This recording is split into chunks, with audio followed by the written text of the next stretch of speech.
Today we are reading from 1 Samuel chapter 18. We have Pastor Joshua sharing.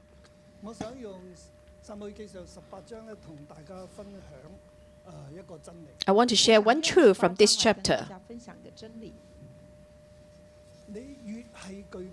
The more you are fearful,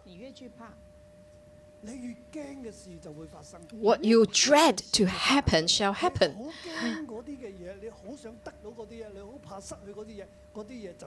What you long to receive, what you're afraid to lose, you will lose all these. The more you are fearful, that things, what you dread to happen shall happen. You care not about that. You fix your eyes on God. Everything will go smooth for you. Because everything is in the hand of God. Amen. Fear is not faith. Your fear will make what you dread to happen. I don't know how to give title to this chapter. From another angle,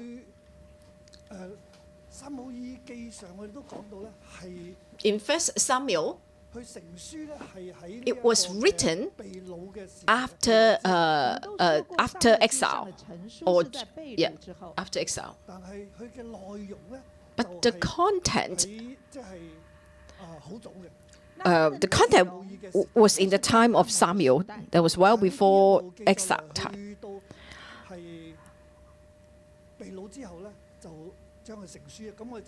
But it was written. It was compiled in the exile, and that's why it's 1st, 2nd, 3rd, and 4th Samuel, as I mentioned in the very beginning, chapter 1, maybe. Yeah. In the ancient Septuagint, that is 1st, 2nd, 3rd, and 4th Samuel. Kings, sorry. So it's 1st, 2nd, 3rd, and 4th Kings. Instead of 1st and 2nd Samuel. That's the ancient scroll. That's their reflection after they were in captivity. And they reflect why they were in captivity. Throughout the history of Israel, what has God been telling us? From history, they reflect and they receive that's the lesson they should learn so that they may move forward. Now we are in captivity. What is the way ahead for us?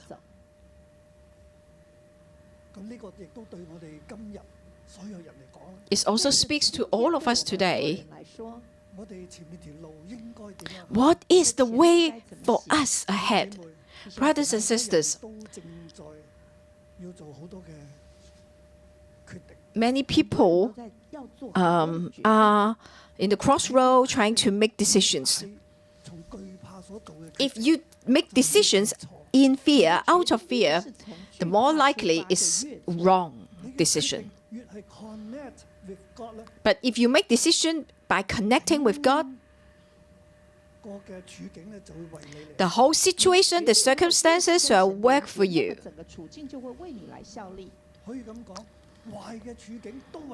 Even in bad situation, bad circumstances, it also work for you. That's what in the Old Testament, all things work together for those who love God.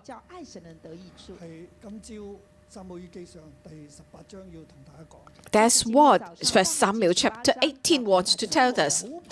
Saul was terrified of losing people.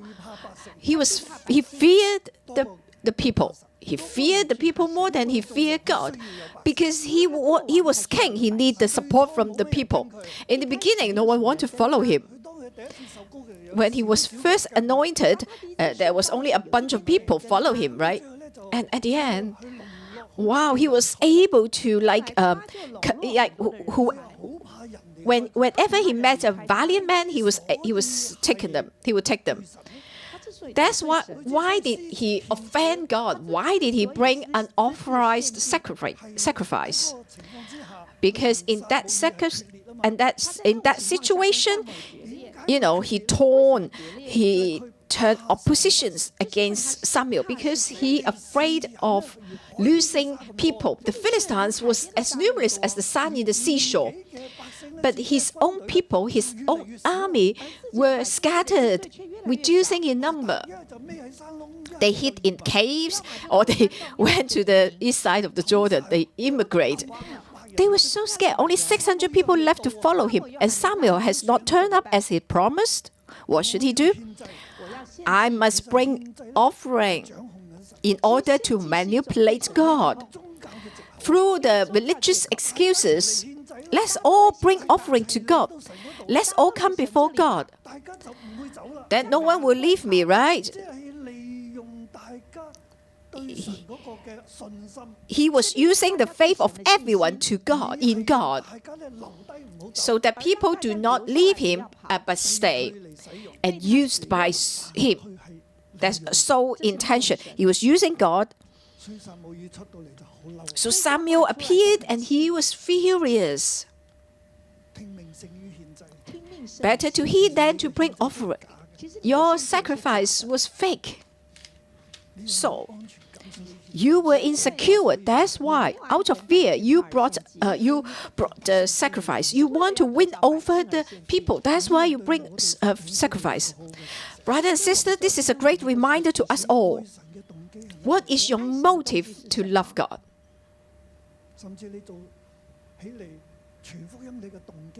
You arise, you evangelize. What is your motive? To win the praise of others? So that people may follow you? You want to have security? There is a lot of, we can reflect a lot on this. The more you dread to fear, the more likely you will lose them. Fear is our worst enemy. It is the greatest enemy to Saul. And fear is also my great enemy.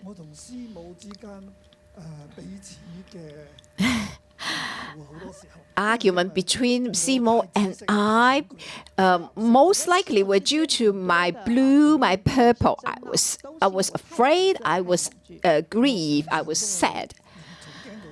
I always, my perspective is always negative. But I reflect on myself. There is one good point about me. When there is I have nowhere to turn to. You know, I am driven to the dead end. I'm being squared. Okay, I will just give my all.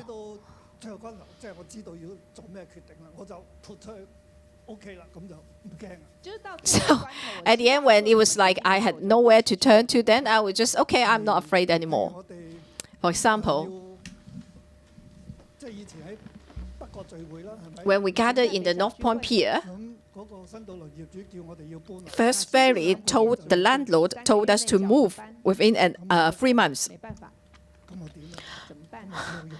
Then at that time I had courage. It's no point to fear, right? It's useless. When I was fearful, I would call up some people I thought who could help us. Those who were quite powerful to me, I think they were quite powerful. And they say, Pastor Joshua, Pastor Joshua, you deal with all this. We cannot help you. All right, then. I got no one. Then I just held on to God. Then we discover Cheung, this place, and then it's from God. Then we follow God, and here we are. So we should not fear. Fear is one of my greatest enemies, and I believe it's your enemy too. As Chinese, we are blue and purple people. And I am a typical Chinese. I do understand you because I understand myself. We are fearful and negative. But I thank God because I have Simo who helps me. She has all kinds of emotions and sentiments. Recently, she said of herself as LED.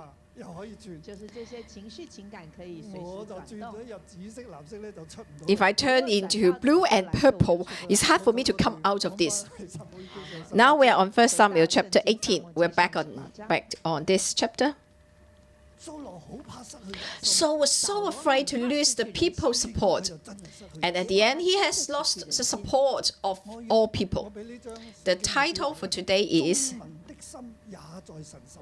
The Heart of the People is in the Hand of God. The heart of the people is in the hand of God. The kingdom is shifted because of the Spirit of God. That's in chapter 16. Chapter 17, by the Spirit of God, when we have the Spirit of God, we shall not fear. And here, the heart of the people is in the hand of God. The kingdom, the nation is in the hand of God. The heart of the people is in the hand of God. Saul was most dreadful. He dreaded most to lose the heart of the people. And he left God. And then the people left Saul. And in this chapter, how about David? What about David? What was he like? David was the opposite to Saul. The Spirit of God was with him wherever he went, because he connected with God. When the situation is getting worse and worse, yet David was being exalted more and more. It's divided into 3 paragraphs. The first paragraph, verse 1 to 9, it's hard to give like a subheading because there are so many aspects of it.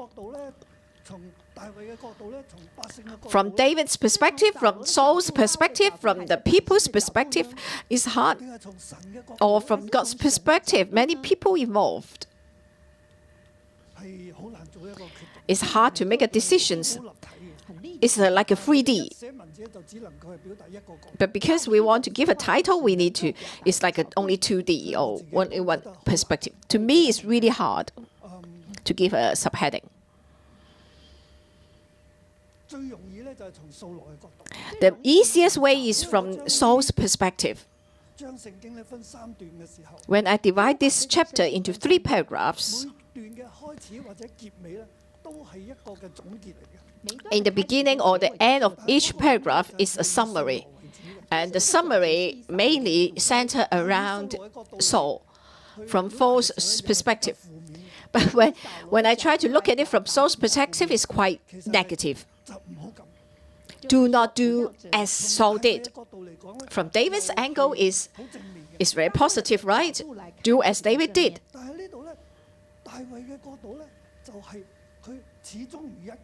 So for David, he was always the same here in this chapter. Follow God. He followed God and connect with God. The presence of God. So to David, it's just the presence of God. That's why I titled this chapter, The Heart of the People is in the Hand of God. You connect with God, then the people will be with you. Because everything is in the hand of God. I try to give the subheading of paragraph 1. The contrast between Saul and David. Perversity versus connection with God. Perversity versus connecting with God. That's the verse 1 to 9. Now, verse 9. So Saul eyed David from that day forward.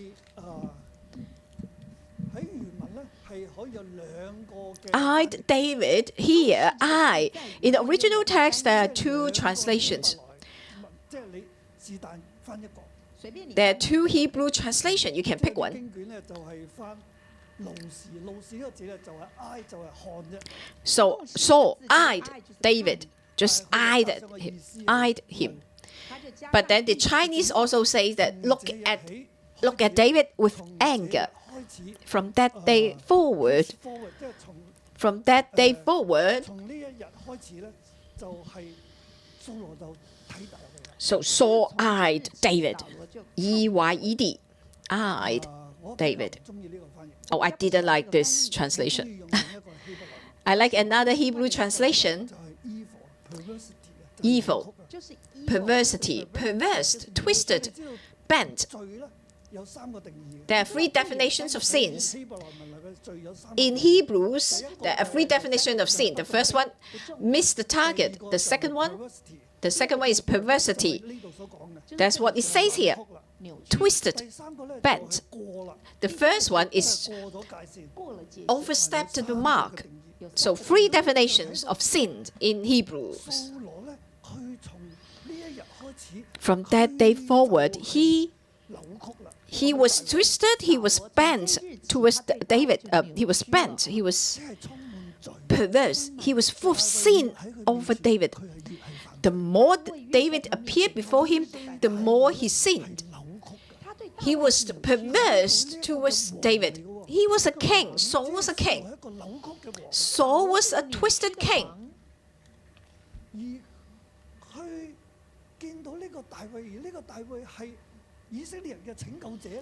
He saw David. David was the deliverer of Israel. In verse 1 to 9, in this chapter, and it's after David killed Goliath, the Philistines. They won great victory to pursue the Philistines. Even though the Philistines was as numerous as the sand at the seashore, they prevailed against the Philistines. They were able to take back a lot of cities and villages. David was a deliverer. So Goliath was defying the Israel for 40 days, 40 nights, and no one dared to speak up.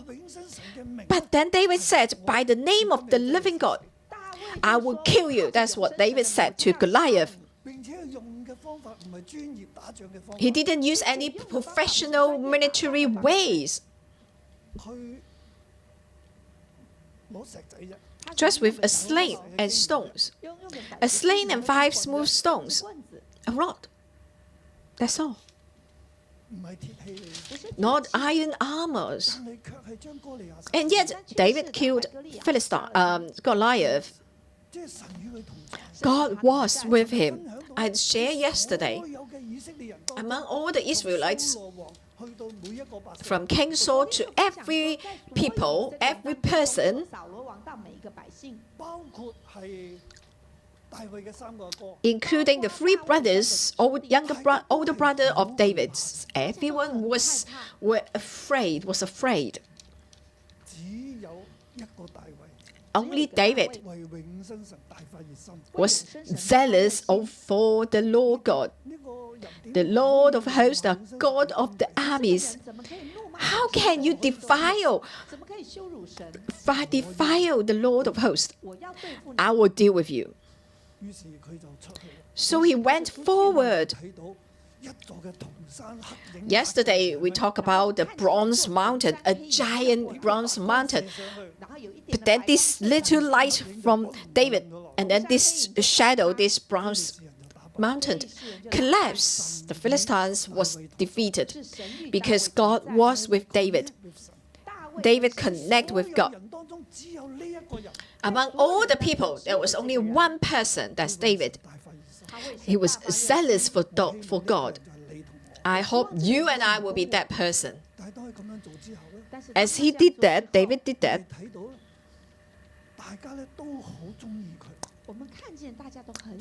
he was accepted, verse 1 to 9. He was accepted in the sight of all the people from verse 1 to 9. He killed Goliath after the victory, verse 1. Now when he had finished speaking to Saul, verse 1. So continue from verse 58 in chapter 17. Who are you? Whose son are you, young man? He did not recognize David. This is impossible. the one who played harp for me to cast out evil spirit, that lad, David, the lad, the little guy? No. And David said to him, yes, I am the son of your servant Jesse, the Bethlehemite. I'm David. After he finished speaking to Saul, Jonathan was next to him.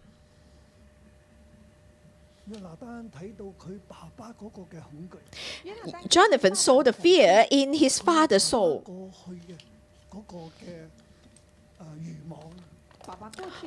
How his father was so rushed, and he was faithless towards God, Saul,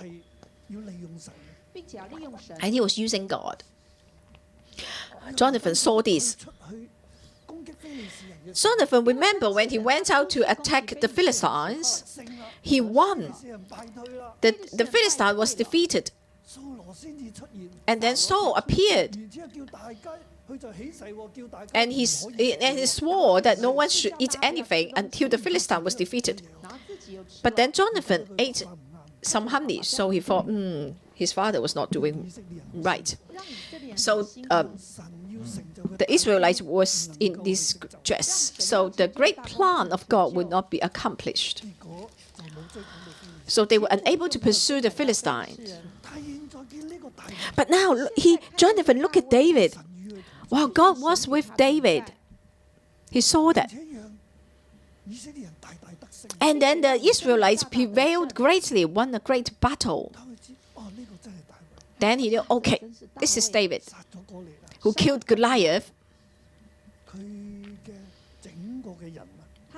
So the whole, his whole being of Jonathan knit to the soul of David. David connect with God, and Jonathan connect with David. This one will be greatly used by God, and he connects with God. So Jonathan connects with God through David. Can you see it? How important it is for us to connect with God. So you don't have any armor, so Jonathan gave him the took off the robe and his armor, even his sword. That's the love of Jonathan to David. And then verse 5.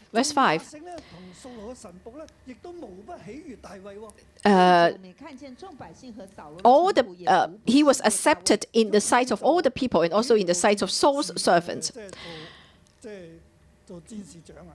So he became, set him over the man of war. Verse 5, Saul set David over the man of war.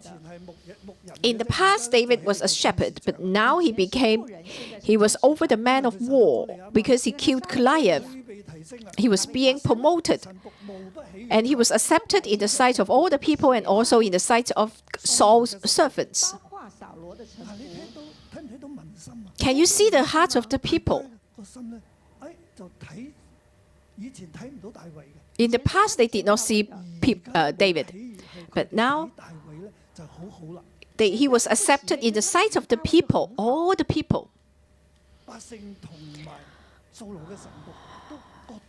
He was accepted in the sight of all the people and Saul's servants. And even the women, verse 6 to 9, even all the women, they rejoice over David. Saul has slain his thousands and David his 10,000s.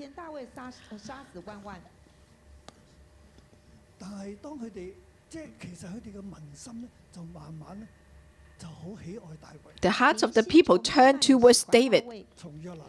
From Jonathan to all the people, to Saul's servants, to all the women of Israel. They all thought that David was good.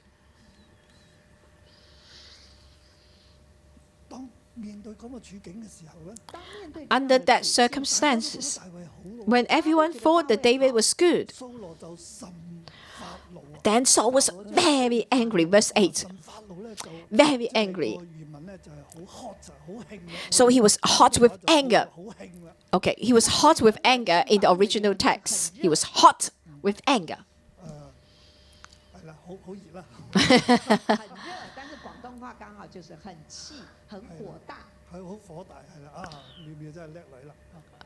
So he was hot with anger. And the saying displeased him. Everyone was, David was accepted in the sight of all, and they that sang and danced, but the saying displeased him. He thought that his kingship was being threatened. His kingdom was under threat. He was afraid to lose his kingdom, his kingship. So he held on to the hearts of the people. He was so afraid to lose the people. But the more he was afraid, the more... And then the things happened, and the things left him. So Saul perversed David from that day forward. Verse 9. Here we say eyed, but it's just perversity. So he had a lot of cunning plans towards David. Verse 10 to 16 is the second paragraph. It's another contrast here. The distressing spirit from God came upon Saul. On the other hand, the Spirit of God, the Lord was with David. Verse 12. And what happened? What was the consequence, the result? Everyone, you can see the heart of the people turned towards David, away from Saul. So Saul, from the perversity towards David, he descended further. Now the distressing spirit came upon him mightily. Came upon Saul. That means push. That means the distressing spirit pushed Saul forward. Push inside. He cannot resist. Saul was unable to resist the distressing spirit. And it happened on the next day that the distressing spirit from God came upon Saul, and he prophesied inside the house.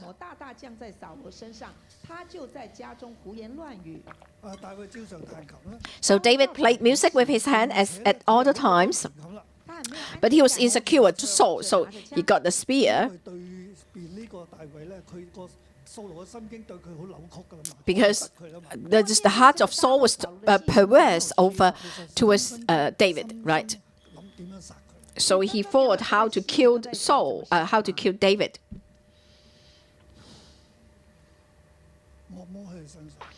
Distressing spirit was upon him. He cast the spear. So cast the spear, verse 11. David was playing harp, played music and harp.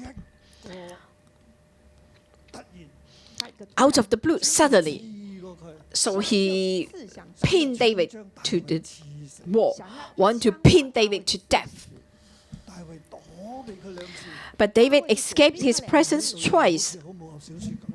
It's like our, action drama movie. He was playing music, and Saul was, casting the spear, and suddenly, pin David, trying to pin David. And David was playing music, so he dodged it. He escaped. It's like he knew martial art.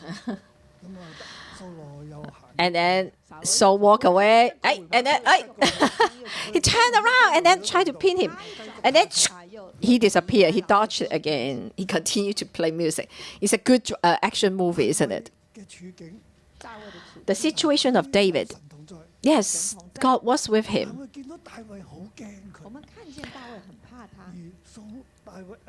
Saul was greatly afraid of David. But David was like steadfast in heart. He was unable to pin him to the wall. He was unable to kill him. Verse 12. Now Saul was afraid of David because the Lord was with him, but he had departed from Saul.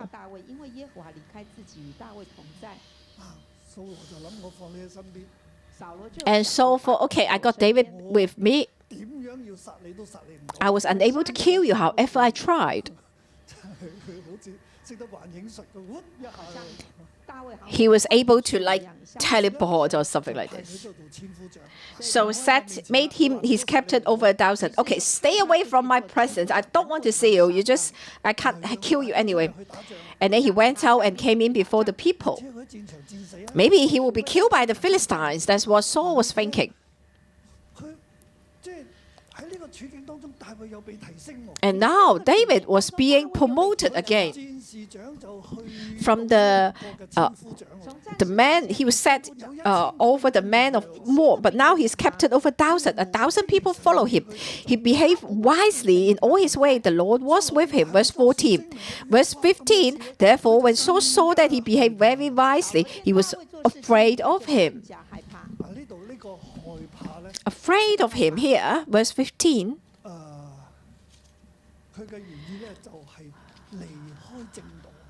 The original text means turn off from the road, not on the main road, the right way. He turned off from the main way, from the way of God. Because of fear, he departed from God. The Spirit of God departed from him. Now he departs from God. Verse 16, but all Israel and Judah loved David because he went out and came in before them.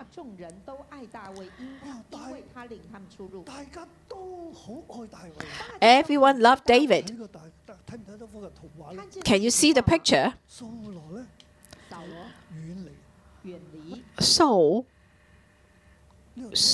turned off from the way, or he hid himself. He was hiding, or he was not walking on the main road. He had been perverse for a long time. Now he even turned off from following the way. On the opposite, David, the Lord was with him. People follow him. The more he behaved wisely in all his ways. Verse 14. Yes, Saul had lost the heart of the people. The heart of the people turned towards David more and more. The last paragraph, 17 to 30. The last paragraph. The last verse 29 and 30. Saul was still more afraid of David, so Saul became David's enemy continually. Verse 29 of this chapter.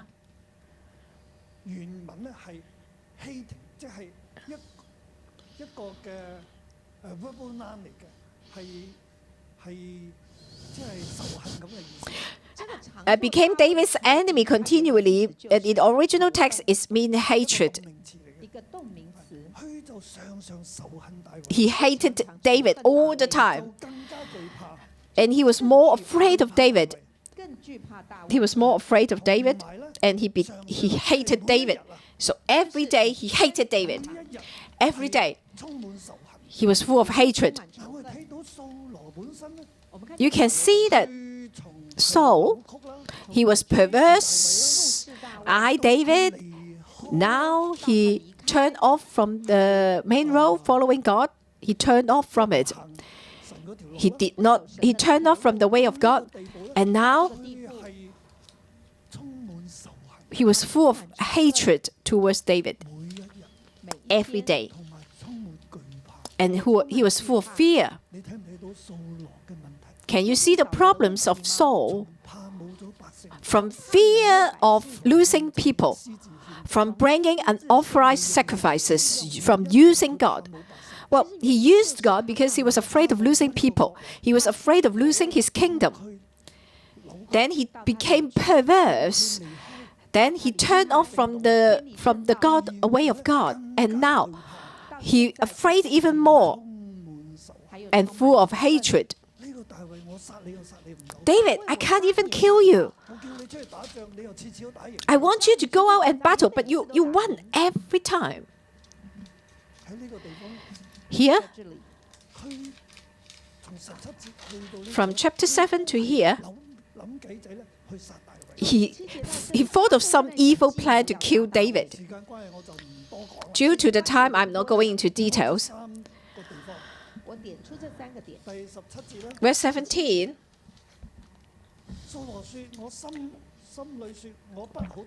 Then David said to, for Saul thought, let my hand not be against him, but let the hand of the Philistines be against him. I will give my daughter to you as my wife, as a wife. But he survived. He won the battle. Verse 21, so Saul said, I will give her to him that she may be a snare to him, and that the hand of the Philistine may be against him.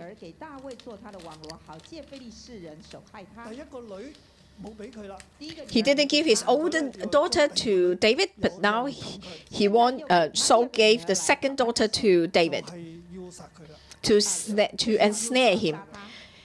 Through the hand of the Philistine, may David be killed. In the past, I give you my second son, but I need the foreskin of 100 Philistines. Saul want the Philistine to kill David.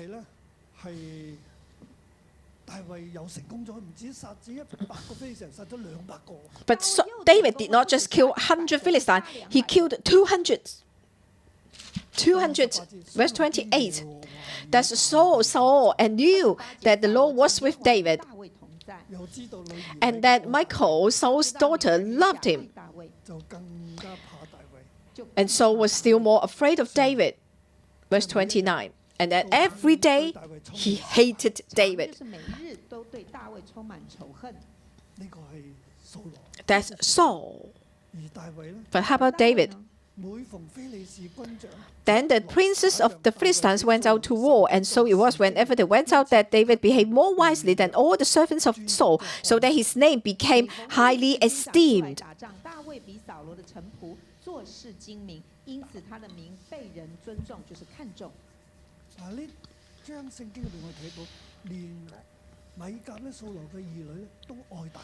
Even Michal, Saul's daughter, loved him. And his name became highly esteemed. Not just to love David. Here, his name became highly esteemed. Wow, look at our king Saul. But now we have David. Oh, he went in and came out. He always won.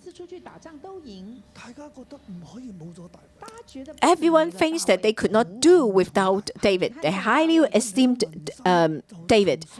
The hearts of the people turned from Saul to David.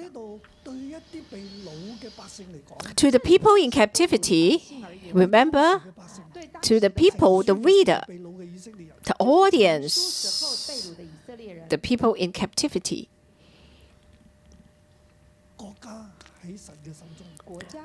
Their nations is in the hand of God. How should we choose now? We must connect with God. We must go on the way of God, just like David. Do not be afraid of all the people. Do not be afraid that people do not love me. Do not be afraid of losing many people. The more you're afraid you will lose the people will treat you badly. What is most important to us? On the opposite, we should not be like Saul.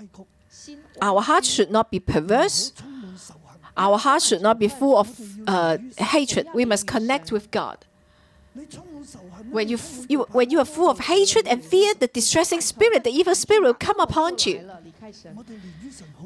We connect with God just like David did.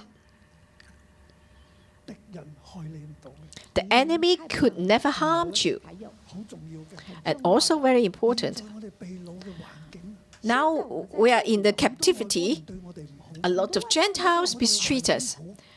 Our situation is really harsh. And yet, as long as we connect with God, the situation will work for us. Even the situation, circumstance is in the hand of God. Even the bad situation is in the hand of God. Can you say it? Saul was trying to kill David. How terrible it was. David escaped. But then he became the captain of 1,000. He went in and went out and come in, all successfully. How Saul wanted to kill David through the hand of the Philistines, and yet David prospers even more. And the hearts of the people turn towards him even more. The circumstances work for those who love God. Brothers and sisters, today we are here, we must connect with God. I'm so thankful I'm able to see this truth because I have preached on the four commandments among the 10. The fourth commandment unlocked a lot to me. God wants to connect with us, confederate with us, rejoice with us, celebrate with us. If God does not connect with me, He is not pleased. On the climax of the 7 days, He sat down, He wanted to connect with all creations.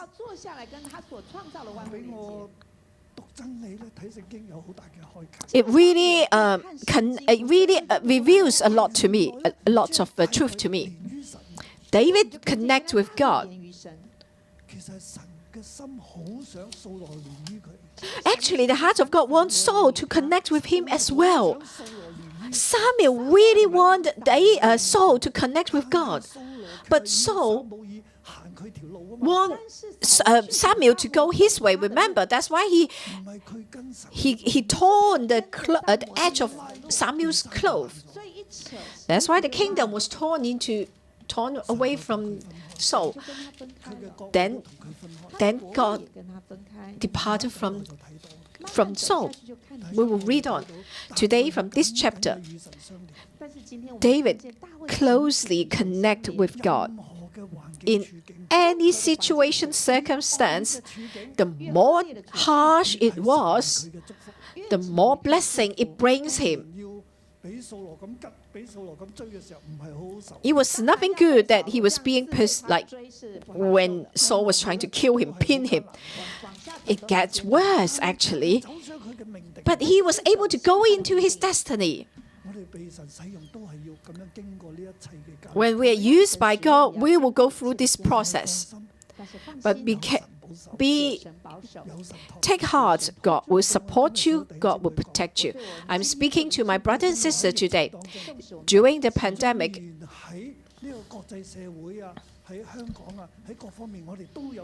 maybe we are struggling in the whole the world situation, the finance, economy. Yes, the overall situation is affecting us. Just like David's situation was not favorable towards him. But he connected with God. All these unfavorable conditions worked for him and became his stepping stones, not his stumbling block. So, brothers and sisters, how do we face the difficulties ahead of us? We turn our difficulty into stepping stones. We connect with God. Everything will go far. God will work all things out for us. We do not be afraid. The more what we dread to happen will happen. But the more we believe in God, the more we follow God, Everything is in the hand of God, including your life is in the hand of God. David's life was in the hand of God. Imagine you playing music, playing harp, facing Saul, who want to try you, who try to kill you. Was it easy for him to kill you? You are not to be distracted. You continue to play harp. You turn around, you dodge it, and then you continue to play music. May God give us such that skill to connect with God. God sustains us. Do not be afraid. Do not fear. What you dread to happen shall happen. The more you trust God, the more blessed you are. In even very harsh, different situation, is greater blessing ahead. May God help us. That's the end of the message today.